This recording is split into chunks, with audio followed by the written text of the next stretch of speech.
Auriez-vous envie de monter à bord de robotaxis, ces voitures sans chauffeur? Cela semble relever de la science-fiction et pourtant, c'est bien réel. En Chine, aucune interaction humaine dans le véhicule, avec ce que cela comporte d'avantages et d'inconvénients. Là-bas, on recense même des flottes entières de véhicules autonomes. Nos correspondantes Justine Jankowski et Marine Sambrano. Ce n'est pas un tour de magie, ni une voiture fantôme. Ce volant, qui tourne tout seul, c'est celui d'un robotaxi, sans chauffeur et en circulation depuis 8 mois dans 4 villes de Chine. Et même dans la capitale, au sud de Pékin, Zhanhuang, la vingtaine, l'emprunte pour la 2e fois et n'y voit que des avantages. C'est pratique, parce que je n'ai pas besoin de parler avec un humain. Moi qui suis introverti, je trouve ça plus agréable. S'épargner un énième bavardage à un coût 30% plus cher qu'un VTC classique et un temps d'attente un peu plus long. Dans le quartier, pour l'instant, il n'y en a que quelques dizaines. Après 15 minutes d'attente, le nôtre est enfin là. À l'intérieur, pas d'interaction, ou presque. Chers passagers, pour votre sécurité, attachez votre ceinture. Et cet écran pour surveiller le trajet en temps réel. Quant à la conduite, dès qu'il y a un micro-obstacle ou un piéton qui commence à traverser la route, elle s'arrête. On a un peu l'impression d'être avec un conducteur qui prend toutes les précautions.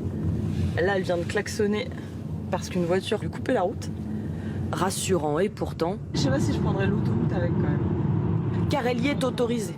Vitesse maximale, 120 km/h. En Chine, des flottes entières de véhicules autonomes se déploient sur les routes. Un pari sur l'avenir pour remplacer les chauffeurs de taxi. Et même un jour, les particuliers. Dans le futur, vous ne toucherez peut-être plus le volant de votre propre voiture. Aujourd'hui, le pays compte aussi des bus et des camions de nettoyage sans conducteur. Tous embarquent la même technologie. Le camion est équipé de 12 caméras et de 6 radars. Les caméras détectent les couleurs, par exemple les feux rouges. Les radars, eux, détectent les obstacles et permettent au camion de les éviter. Plus besoin de conduire et plus besoin de faire le plein. Sur la côte Est, dans cette station essence a priori banale, Le ravitaillement va bientôt commencer. c'est un robot qui s'occupe du ravitaillement, capable de repérer la trappe de n'importe quel modèle et de manier la pompe tout seul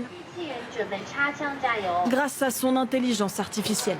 Votre ravitaillement commence. Une petite révolution, en test ici depuis 1 an, qui fascine les clients.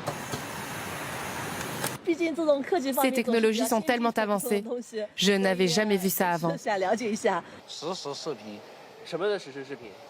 Je peux voir le plein se faire en temps réel. Pour l'utiliser, comme pour à peu près tout en Chine, il vous suffit de votre téléphone. Scannez ce QR code, choisissez votre type d'essence et un montant à payer via l'application. Un jeu d'enfant qui pourrait bien mettre les pompistes au chômage. Vous avez la carte de fidélité? En Chine, leur présence dans les stations essence est encore obligatoire. Xiaoyu n'a pas l'air inquiète. Notre avantage à nous, c'est qu'on peut communiquer avec les clients, les aider. Le robot ne peut pas vraiment nous remplacer. C'est pourtant l'objectif des inventeurs. C'est un métier ennuyeux et aujourd'hui, de moins en moins de jeunes sont prêts à le faire.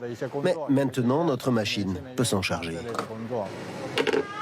Comptez 32 000 € pour ce pompiste humanoïde. Avis aux amateurs, l'entreprise envisage déjà de s'implanter en Europe.